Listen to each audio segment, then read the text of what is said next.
Essas outras opções aqui não são obrigatórias, eu vou deixar como está.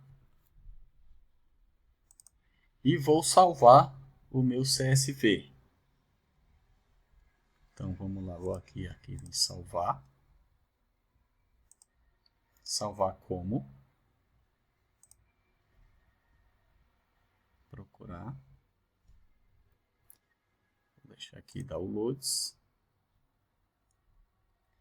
E vou colocar aqui o nome da minha planilha. Chamar ela de usuários M365.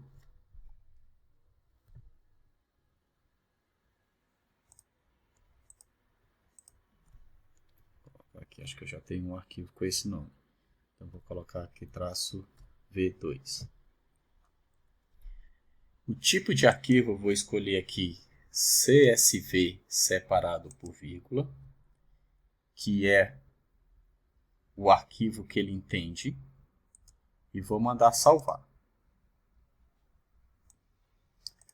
Só que quando eu salvo esse CSV do Excel, ele salva as informações separado por vírgula.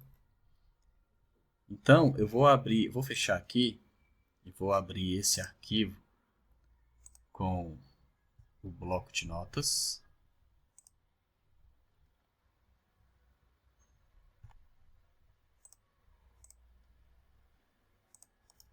Vou clicar com o botão direito, mostrar mais opções e pedir aqui para editar. E ele abre aqui para mim o arquivo com o bloco de notas. Tá vendo que ele salva o arquivo com ponto e vírgula? A gente precisa converter isso para vírgula, porque o Microsoft 365 ele não entende ponto e vírgula, ele entende vírgula. Então eu vou vir aqui em editar, substituir vírgula, ponto e vírgula por vírgula. E vou mandar substituir tudo. Agora ficou padrão 365. Vou pedir para salvar. Vou fechar. Vou voltar aqui no meu 365. Quando eu carrego esse CSV no portal do 365, vamos carregar ele, esse arquivo aqui, usuário M365V2, ele vai validar o CSV para ver se não tem nenhum erro. E se tiver erro, como o usuário duplicado ou um caractere inválido, ele vai me falar e dizer qual é a linha que o meu CSV está com erro. Geralmente o que acontece de erro aqui é o domínio, quando o domínio do usuário está errado. Aí ele vai me apresentar um erro aqui no CSV. Então eu vou clicar em avançar. E aí ele trouxe o resultado para mim. Eu tenho 2 usuários. Para criar, ele vai me perguntar se eu vou atribuir licença para esse usuário. Se eu tivesse mais de um licenciamento, ele ia me mostrar aqui também. Por exemplo, eu tenho o E5, se eu tivesse um E3, ele ia me mostrar também aqui a disponibilidade de eu licenciar esses usuários com o E3. A vantagem de trabalhar com licenciamento aqui é que a gente consegue desabilitar determinados recursos. Eu não quero que esse usuário tenha acesso ao Microsoft Teams, ao Forms ou ao Power BI. Então, aí como vimos, eu posso desabilitar um recurso e eu posso fazer isso para todos os usuários para um determinado ou só para um determinado usuário. Se eu tivesse aqui 2 licenças, eu posso utilizar 2 tipos de licenciamento para o mesmo usuário.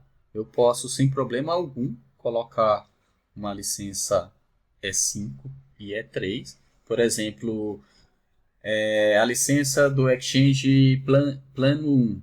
Eu não quero que um determinado usuário utilize o Exchange Plano 1 porque eu preciso que ele tenha archive. Eu preciso de arquivamento e DLP. O plano 1 não tem archive e não tenho DLP. Então, eu preciso do Exchange Plano 2. Então, eu posso desmarcar o Plano 1 em uma licença e marcar o Plano 2 na outra licença.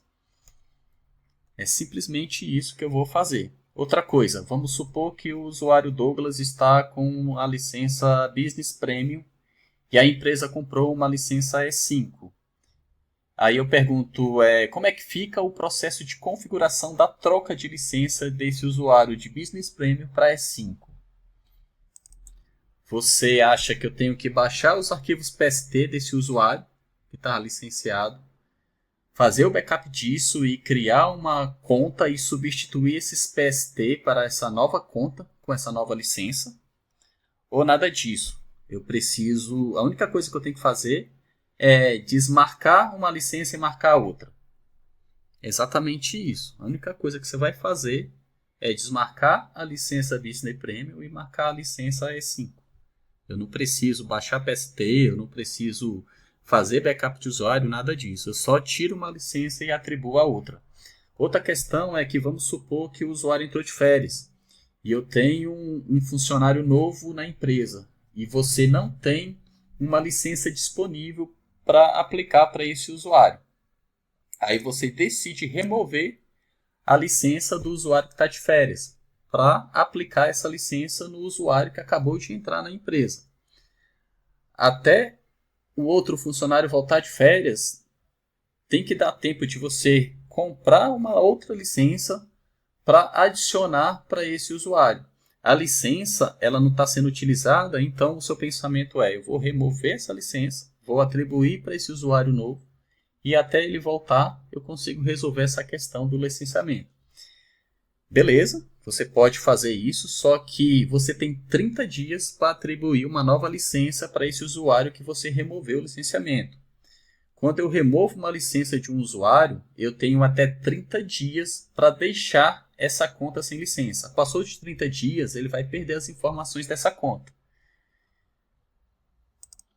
Ou seja, passou 30 dias e você não atribuiu uma licença nova, perdeu os dados.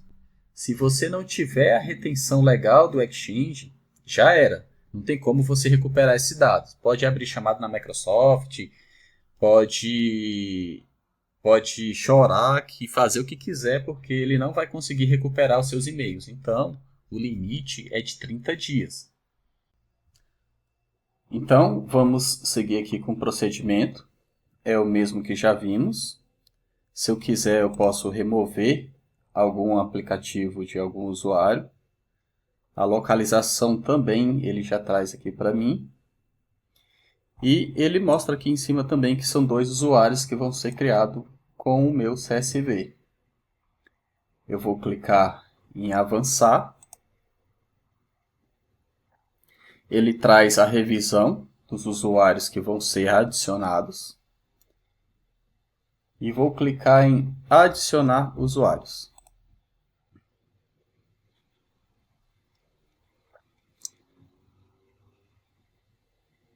Quando finaliza, ele me dá a opção aqui também de baixar o CSV com as informações dos usuários. Então eu posso vir aqui e baixar. Eu vou abrir esse CSV. E ele vai trazer aqui o nome de exibição, o nome do usuário, a senha temporária e a licença que foi atribuída. Assim como a gente fez quando criou o usuário de forma manual. Aqui eu posso mostrar a senha, e eu sei exatamente qual é a senha desse usuário agora. E aí é só passar o e-mail e a senha para o usuário, e ele vai conseguir acessar e utilizar o Microsoft 365 para poder enviar e-mail, utilizar o SharePoint, o Microsoft Teams, e vai conseguir utilizar todos os recursos que tem dentro do licenciamento dele. Então, eu já tenho todos os usuários criados. Vocês viram que é bem simples a criação de usuários em nuvem. E para editar o usuário, como que eu faço a edição? Eu clico no usuário. E aí eu tenho o botão aqui em cima de redefinir senha. Bloquear o usuário. E clicando aqui nesses 3 pontinhos, eu tenho a opção de excluir o usuário. Um pouco mais abaixo aqui, eu tenho a opção de conta, dispositivos, licenças e aplicativos, e-mail e OneDrive. Aqui em contas, eu posso editar o nome do usuário e e-mail. Então eu clico em gerenciar nome e e-mail. E aí eu consigo editar o nome desse usuário, aluno A. E eu também posso editar o e-mail dele. Eu posso criar um outro alias aqui para adicionar ao e-mail desse usuário. Então, eu posso vir aqui e inserir um alias. Vou colocar aqui aluno.alessandro. E eu posso adicionar esse alias.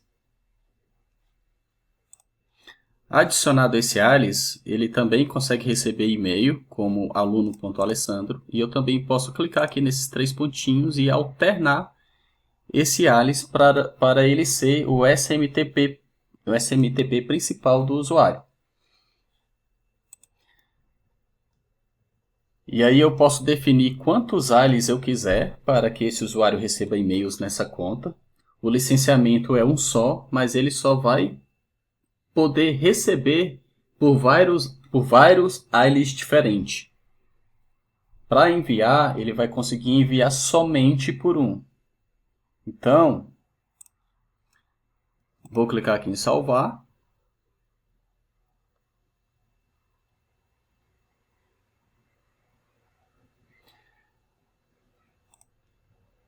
Fechar. Voltar aqui nas propriedades do usuário.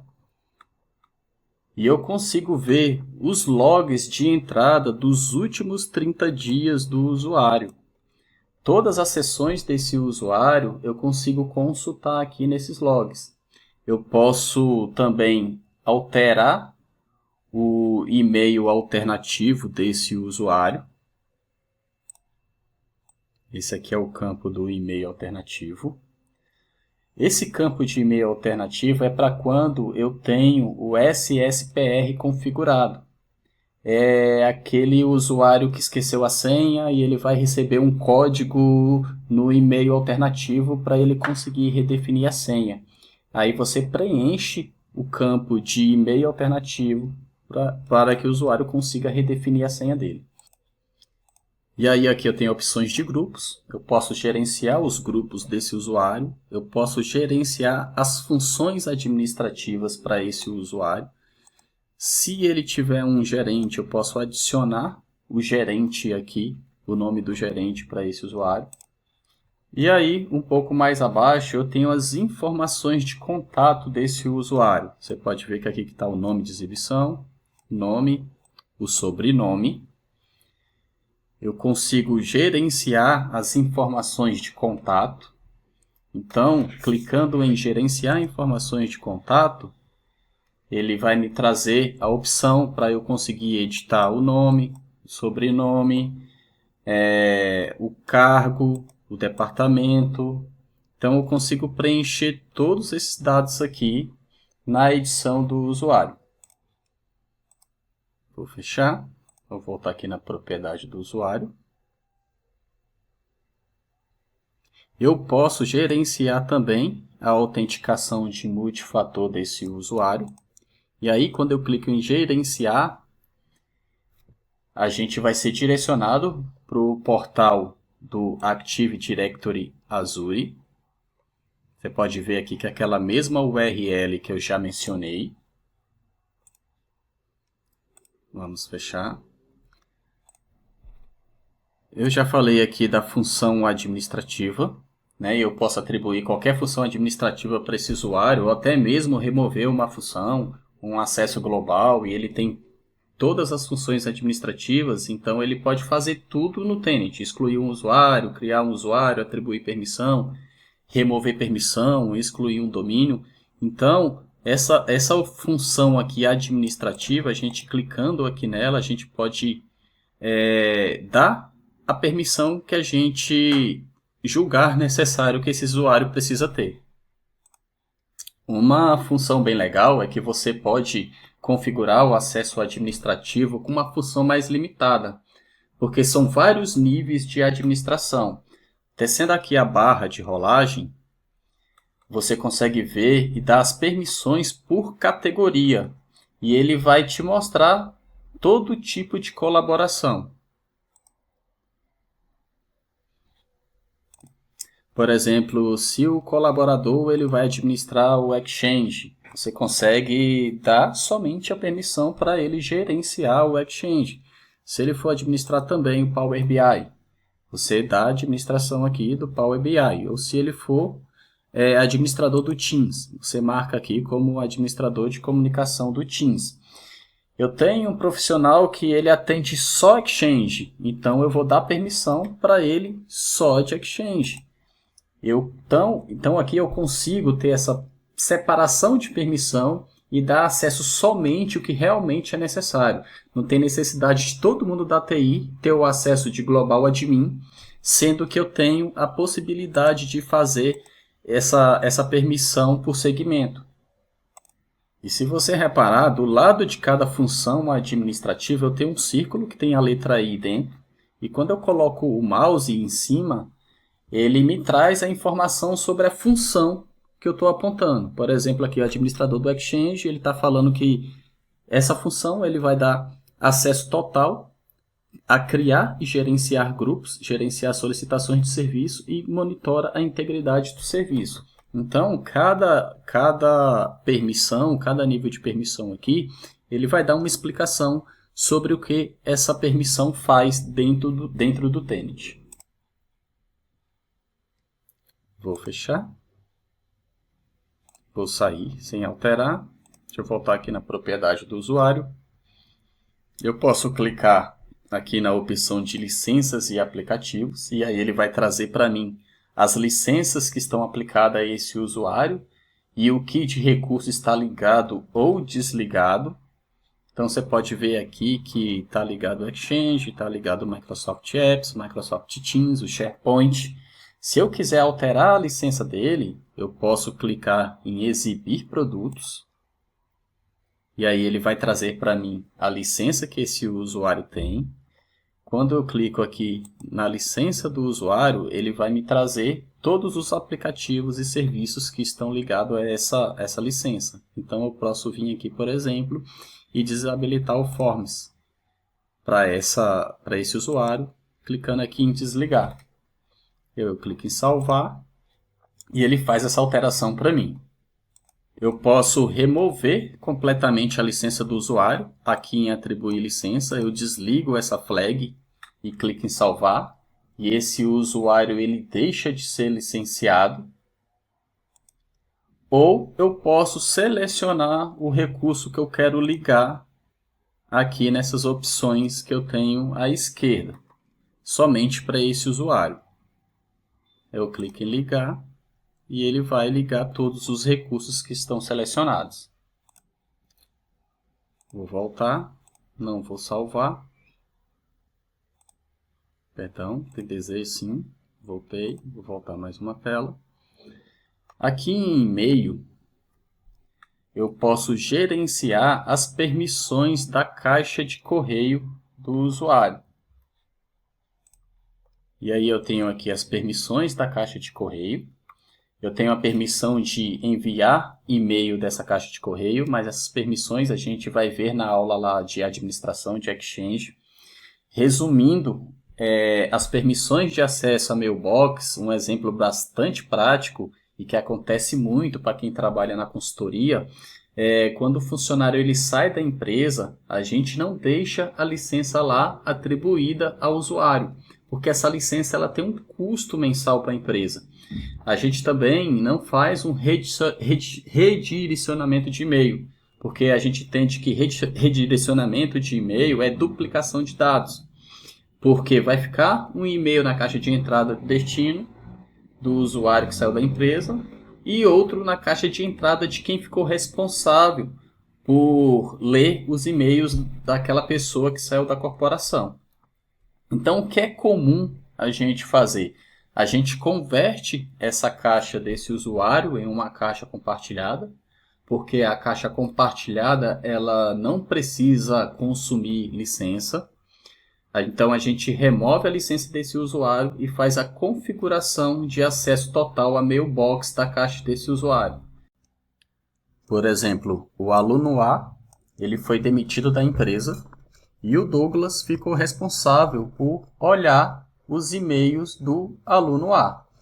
E todos os parceiros e colaboradores, até ter a informação de que o aluno A não faz mais parte daquela empresa, eu vou na conta do aluno A e configuro a permissão total para o Douglas acessar essa caixa de correio. Quando eu faço isso no Exchange, ele faz um mapeamento dessa caixa no meu Outlook. E da mesma forma que eu vou acessar a minha caixa de entrada, eu consigo acessar a caixa de entrada do aluno A. Isso facilita o trabalho de quem administra o Exchange, de quem está utilizando a caixa de correio. Então, eu posso converter essa caixa de correio em uma caixa compartilhada. E aí, a gente vai falar disso mais sobre na aula de Exchange. A opção para converter essa caixa em uma caixa compartilhada está aqui em mais opções. Converter caixa de correio compartilhada. Então, o aluno A foi demitido. E se ele foi demitido, eu não preciso mais desse usuário. Eu não converti a caixa dele em uma caixa compartilhada. Eu posso excluir esse usuário porque é um usuário licenciado e ele me gera um custo mensal, então eu vou excluir esse usuário. Então eu clico aqui nos 3 pontinhos e eu mando excluir esse usuário. Ele faz o processo de excluir o usuário.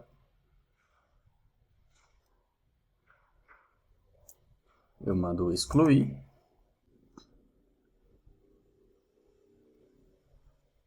Ele cancela a atribuição de licença e ele exclui a conta do usuário. Você pode ver que o usuário aluno A foi excluído e ele deixa de aparecer aqui na minha lista de alunos ativos. O aluno A não está mais aqui. Eu excluí o usuário e amanhã o meu gestor fala assim: Douglas, eu preciso de um e-mail que está na mailbox do aluno A. E agora, o que você faz? Desespera, você exclui o usuário. Então, durante 30 dias, esse usuário ele fica nessa pastinha aqui de usuário excluídos. Dentro de 30 dias, eu tenho a possibilidade de recuperar essa mailbox. Então, eu clico aqui, seleciono a mailbox e tenho o botão aqui de restaurar o usuário. Depois de 30 dias, eu não consigo mais restaurar esse usuário. Ele vai ficar disponível apenas por 30 dias. Douglas, passou os 30 dias, eu preciso da mailbox, e agora? Cara, se você não tiver um backup dos PST, já era. Você não recupera mais. A não ser que você tenha o litigation hold, que é a retenção de litígio do Exchange. Aí isso fica retido ali e você consegue fazer essa recuperação. Existe um recurso no Microsoft 365 que é a administração delegada. Eu, como parceiro Microsoft, eu tenho um link de acesso a um tenant de um cliente através do portal de Partner Microsoft e eu consigo acessar o tenant desse cliente para fazer uma administração. Então eu posso criar um usuário, eu posso adicionar um novo domínio, eu posso fazer um troubleshoot, dar um suporte de forma geral para o cliente através desse acesso de parceiro.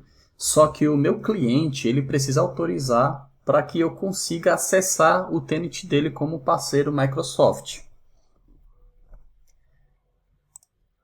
Então eu vou pedir aqui para restaurar o meu usuário. Ele vai gerar uma nova senha ou vai permitir que eu crie uma nova senha para esse usuário. Vou deixar aqui para gerar uma senha de forma automática e vou pedir para restaurar. E esse usuário ele vai voltar lá para a minha lista de usuários ativos. O aluno A foi restaurado. Está aqui o nome do usuário, a senha dele. Eu vou clicar em fechar. E para fechar essa aula, vou voltar aqui em usuários ativos. Você vai ver que o aluno A está de volta. Então, vou aqui na propriedade do aluno A novamente. E eu tenho aqui a opção de bloquear a entrada. Eu posso definir a entrada desse usuário como bloqueado. Vamos supor que o usuário foi desligado da empresa, ou então esse usuário entrou de licença e vai ficar mais de 30 dias fora da organização. Eu não posso remover a licença porque eu não tenho a retenção legal, então eu simplesmente bloqueio a entrada desse usuário no ambiente do 365. E aí o usuário que está de licença, ele não consegue fazer o login na conta dele. Se ele está de licença, não tem por que ele ficar fazendo login. Aqui em OneDrive, eu consigo ter acesso aos arquivos do usuário, que ele tem no site do OneDrive dele. Eu acho que eu tenho algum usuário aqui que tem arquivos no OneDrive. Acho que esse usuário de teste. Vamos ver. OneDrive. Isso. E ele mostra aqui para mim quanto de armazenamento que o usuário está usando no limite de 1 tera que ele tem para armazenar os arquivos deles. Se eu precisar ver os arquivos desse usuário, eu clico aqui em gerar link para arquivos. E ele vai gerar um link para mim acessar os arquivos desse usuário. Então, quando eu clico aqui, ele vai me mostrar quais são os arquivos que esse usuário tem. No OneDrive desse usuário, ele tem um PDF com o nome boleto, ele tem um arquivo CSV e tem um outro arquivo CSV. Essa é a nossa aula de hoje. Mais uma vez, não deixa de responder as perguntas que a gente tem para validação do nosso conhecimento. Então, está aqui, mais uma vez, disponível a verificação de conhecimento dessa aula. Como gerenciar usuários no Microsoft 365, como verificar a licença de um usuário, como alterar a licença de um usuário lá no Tennet, o que pode acontecer quando eu excluo um usuário e quais são as opções de recuperação desse usuário deletado. Pensa um pouquinho aí, principalmente nessa última questão, responde ela, quais são essas opções e vamos para a nossa terceira aula do segundo módulo. Até a próxima aula.